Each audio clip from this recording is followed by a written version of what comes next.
Okay, we got Cade sitting here, we got Devin sitting here, Coach Morrow here, and we've got John here, and Camren sitting over here. I got it all right? Yeah, sir. Okay, good. No, Now the coach is gonna be sitting right there, so you, Cameron's, oh, you can, you sitting right there, okay.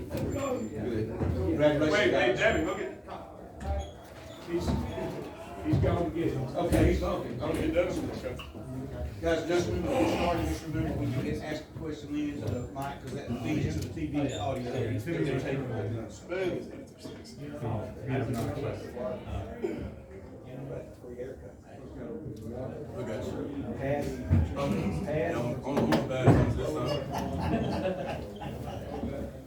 Hey, you got that?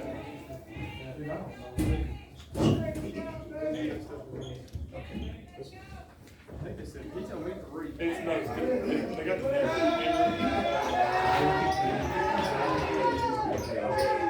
Coach, you're sitting in the chair by that mic right there. No, this one I didn't tell you. That's more shots I'll take. Okay. Ladies and gentlemen, I'd like to introduce you to the 2000, well, hang on, let's wait on Devin, he's here. That's Cade. When? Okay.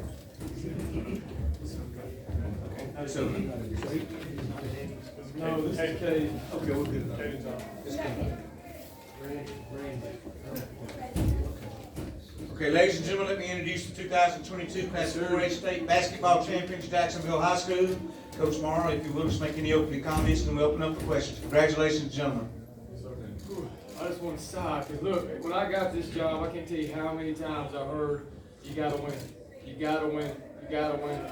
I mean, they talk about the expectations that was placed on these 17 years old, and I'm gonna tell you, they embraced them, they worked at it, and that's one of the first things we talked about day one, is it's one thing to have the talent to win it, it's another thing to do what it takes to get there. And these guys embraced it, we got after it every day since October the 18th, and I'm just proud. I mean, I'm proud for every 1 through 14. Give us Scammy a lot of credit. They got a heck of a team. Sheldon's a great player. His brother, I almost gonna say little, but I think it's his younger brother. He's good. They well coached. Give them a lot of credit. This was our day today, and I'm proud of them. Question back here. Coach, the crowd today, you definitely heard them. I'm sure the players did too. What does that mean to have that six-man out there? Oh, it helps a lot, and they've been great all year. We've played in some big tournaments. Played in Huntsville City Classic, had a lot of big crowds. Our county tournament's pretty big. Played at Jack State. The regional played at Jack State, right in our backyard. So our student section has been great all year. Our crowd's been great all year. We're gonna go back home and celebrate with our crowd, cut down the nets at our high school. So I'm hoping they all turn out. Shane, obviously they came out early and took about a minute in that first possession, and how important was it to get the pace picked up, and then how big was Devin in that? Well, he was big the last game as well. We got down 7-0, and he came in and united us a little bit. We talked about not being slow and playing fast. We knew they wasn't very deep, and that was one of the things that we wanted to do, was try to get in their bench, get them tired. We started off and played well from start to finish. I mean, notice from Cade early on, you're more aggressive. Like you mentioned just now, you took more shots than you used to take. What was your mindset, and just the team just after that first time out was more aggressive and wanted to change the pace of the game?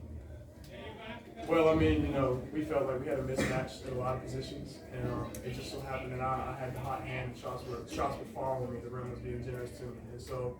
When you get in moments like that on this stage, he always says, eventually players have to take over. But there's only a certain amount coaches can do. And, us guys up here, every single one of us can take it over. And it just so happened that it was my first half, really. And then you saw how these guys stepped up. And Caden caught fire, there for a minute. So, it's good.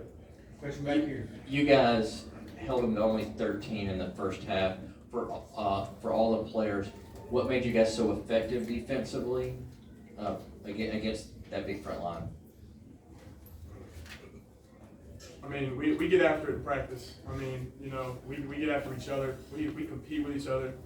We get chippy with each other because we love to compete. We love each other. And, we'd be doing a dishonor to each other if we didn't push each other harder than we even play. So, our motto is always try to make practice harder than the actual game. And so, when you get in those quarter scenario or halves of 13 points, that's from us practicing and having to guard each other every day.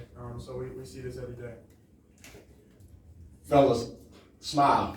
I sat down with all 4 of you guys 8 months ago, and we talked about this moment. Just all 4 of y'all, kind of explain of since that moment, getting ready, and to this moment right now. What does it feel like? Feel good, like it took a lot. It feels good, I'm not gonna lie. It feels great. Like, it took a lot to get to this point. It took a lot. I mean, we talked about the expectations. I mean, even with you, I mean, the expectations are everywhere. You know, as soon as our season started, you know, Twitter was lighting up. The expectations, you know, we see all that. We use it as fuel. You know, because you know you can't just roll the balls out and beat everybody, especially when you get into this part of the playoffs and you know the state championship. So you know the work we put in was just fueled by that expectation we had of us 4 together. What about a couple of you other guys? What's your perspective?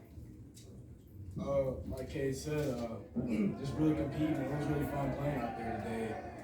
We were all locked in, and we knew the expectations that we had. I'm not gonna lie. We thought they were where they were supposed to be, and we achieved that. So, Coach, a couple of numbers that jump off the board here. You turned those guys over 19 times, and in the process, you held them 1 for 10 from the 3-point line, but they only shot 9 free throws, which means you was playing clean but aggressive. Talk about that defense, tenacity, and that press. Well, I mean, that's one of the first things we did day one was talk about defense. I mean, you know, offense comes and goes, defense travels, no cliche, and that's what we do. I mean, we said it, acknowledging to our local reporters.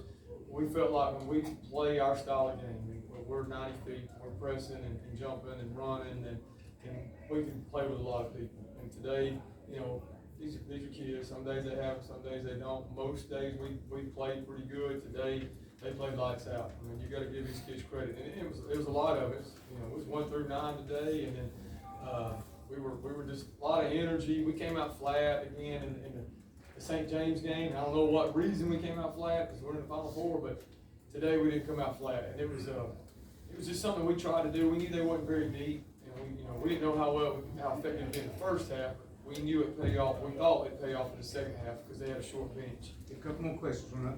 Yeah, I mean, you guys talk about this is for the players. You talk about the expectations. When you guys went up by 40 in the fourth quarter, you know, I'm guessing a lot of that pressure came off at that point. What were you guys feeling? We came that up. That's good. Good coaching. No, keep going. gotta keep going. Yeah. Gotta keep going. All right. So any team at any time can come back. We gotta keep going. Been drilling that in their head. 2 points, 40 points. Got a question from a pretty lady over here. Stop. Cade, I talked to your parents before the game, and they were just saying how the entire team it's like bittersweet because y'all didn't want the season to end. Obviously, won the championship, but y'all love each other that much. What's been the most special part about this season? And I guess what would you guys miss the most since now the season is over? Oh, I mean, these are my guys, you know. Even the seniors, you know, after practice, we'll get done with a 2.5 hour practice, but you can ask Coach Morrow. We'll be in the locker room together for the next 2 hours. I mean, there's been nights I haven't gotten home at 8, and because we're in the locker room, just hanging out, just being teammates. And, you know, you see it on the bench. We just love each other. You know, we crack on each other, and, you know, it's just fun to be around them. And so, you know, when we don't have that 2 hour practice every day to be around each other, you know, it's kind of bittersweet. You know, this is the goal we all talked about, but I mean, you know, it's bittersweet because I love those guys. I'm gonna give you one more question. I'm gonna let you celebrate with your team. Shane, there's having talent and there's managing it. What was the key to managing this team this year? And did Daryl give you any advice that played into it? Yeah, well, I got a lot of help from a lot of coaches. They know who they are. I don't want to forget, and they helped me through this whole process. Coach Hamy's obviously my mentor from Weaver, and I took a lot from him, and he's helped me out through the way. Coach Austin Springboard, I've talked to him. I'm originally from Piedmont. I've talked to him several times. Coach Randall, White Plains, they've all helped me out. But the biggest thing as far as these kids and managing and whatnot is they all bought into the bigger goal. It wasn't about the name on the back. And I know that's very cliche, and I told them that day one. I said, it's the most cliche thing in sports to say it's not about the name on the back but the front. But I said, it's never more true about any team I've ever coached than this team right here. And they all bought into the bigger goal.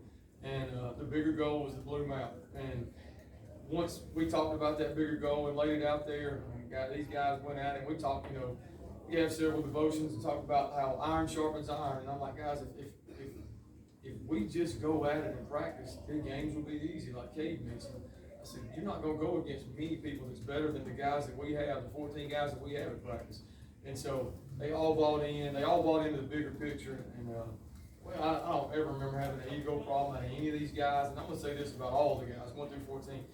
We started October 18th, and I have not had one teacher, one principal, anything come to me and say they've got a problem with these kids. They're all great kids, on and off the floor, and that's made it real easy to coach these guys. Because, you know, there's some children that are headaches, and I don't have that. I took them to Huntsville, spent the night, 2 nights.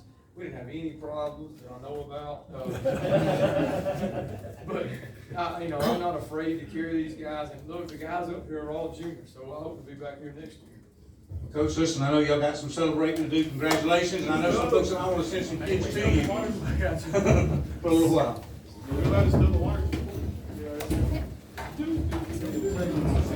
Yeah.